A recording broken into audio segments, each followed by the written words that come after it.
o domingo da Páscoa, estando fechadas por meio dos judeus as portas do lugar onde os discípulos se encontravam, Jesus entrou e, pondo-se no meio deles, disse: a paz esteja convosco.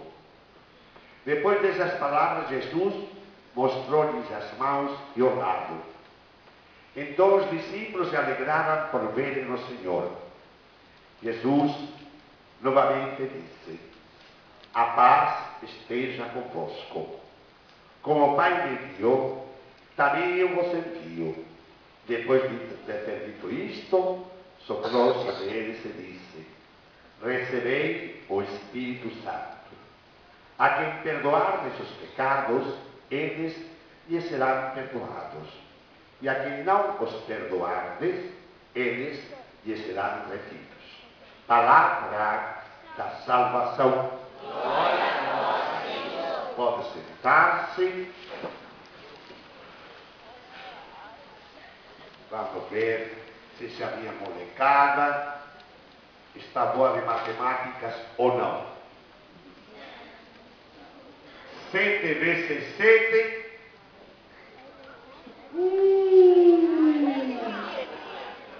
7 vezes 7. 49. Muito bem.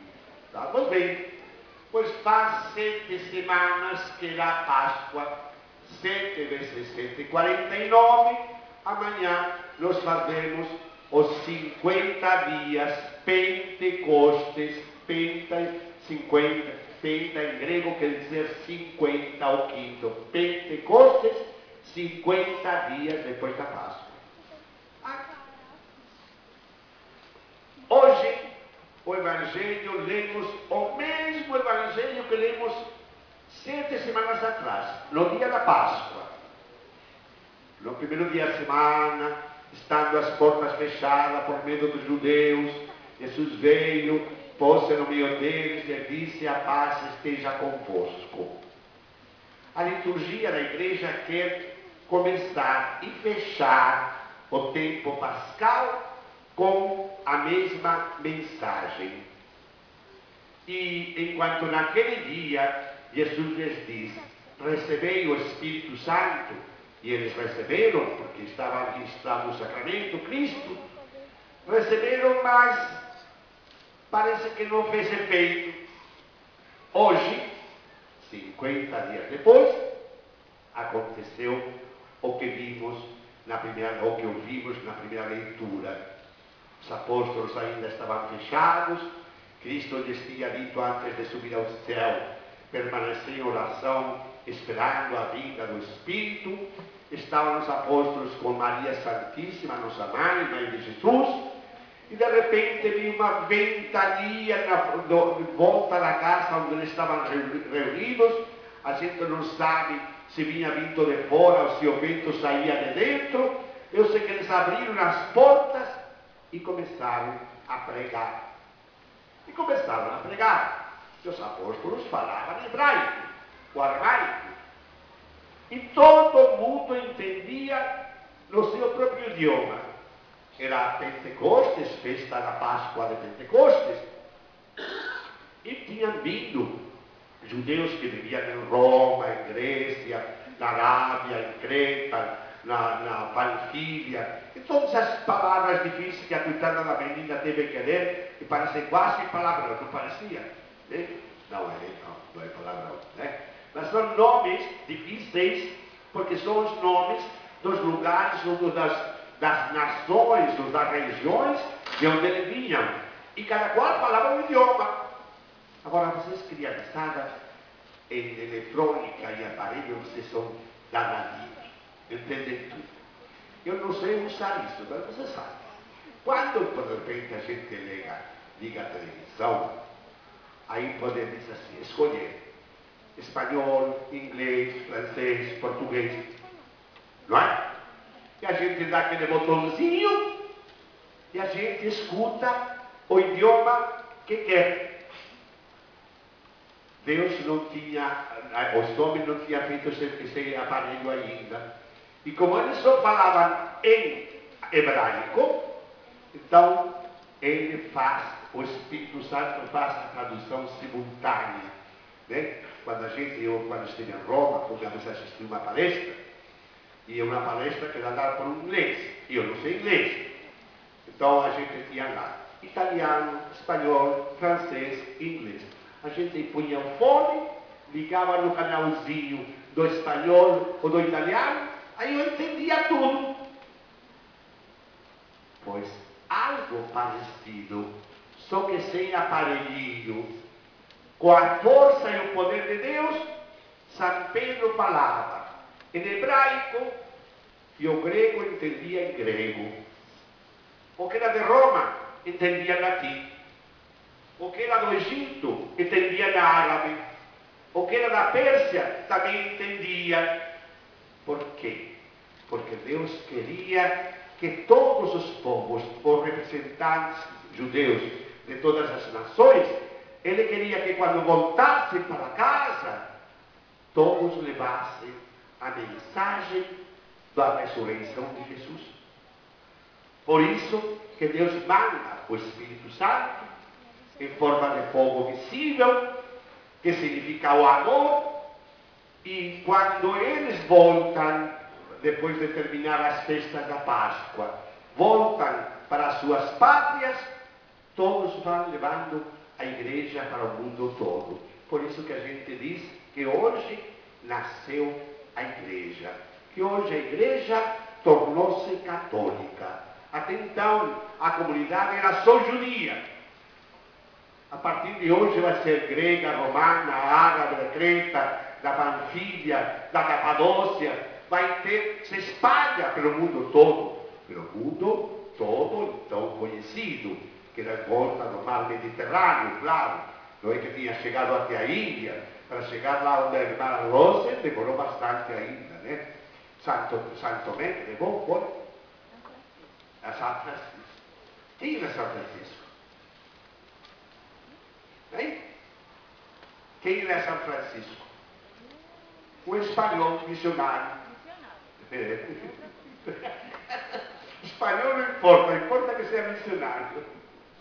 São Francisco Xavier, o padroeiro das missões, que era espanhol, e que levou até a Índia, as portas da China, levou a mensagem do Evangelho.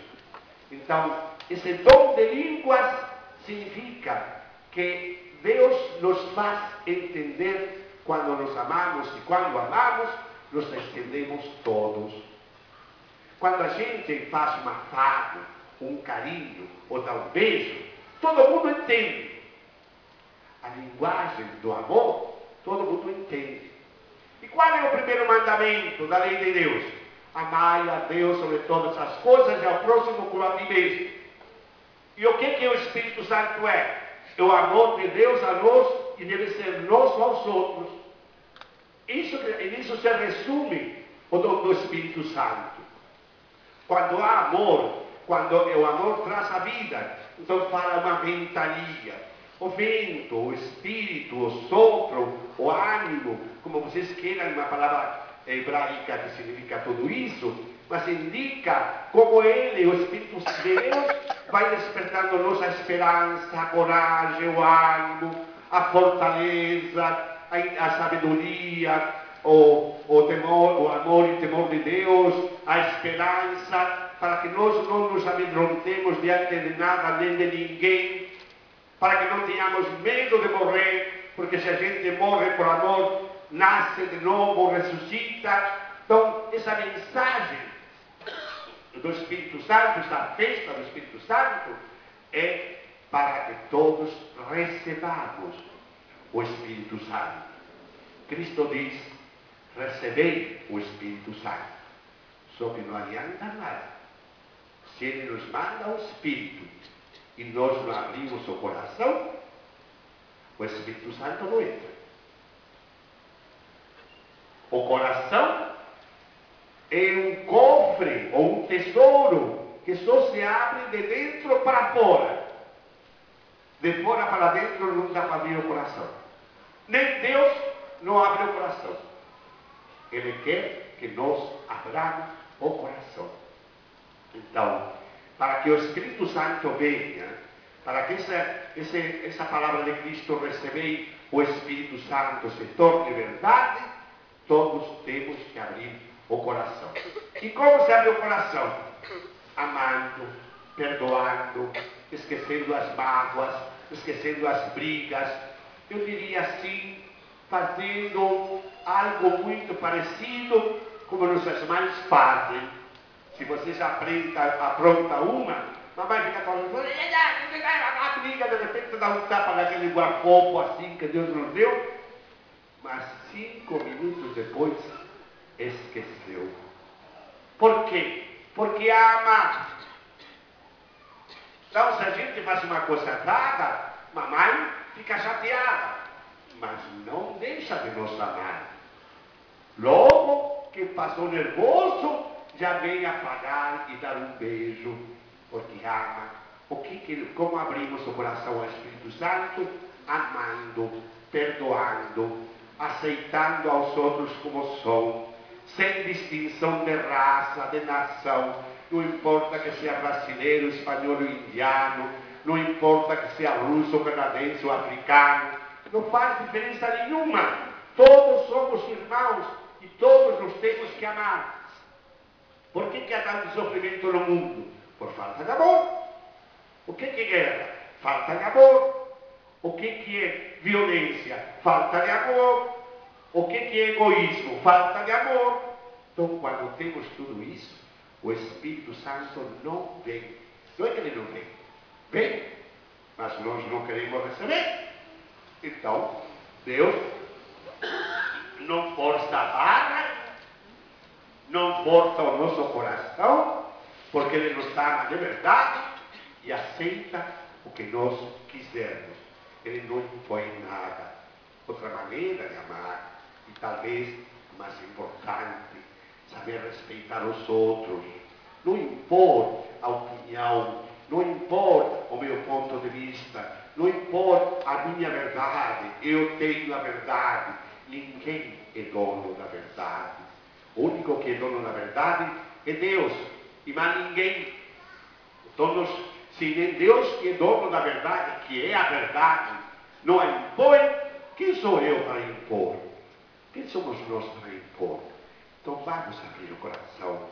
Abrir o coração para que o Espírito Santo venha significa abrir-se para os irmãos.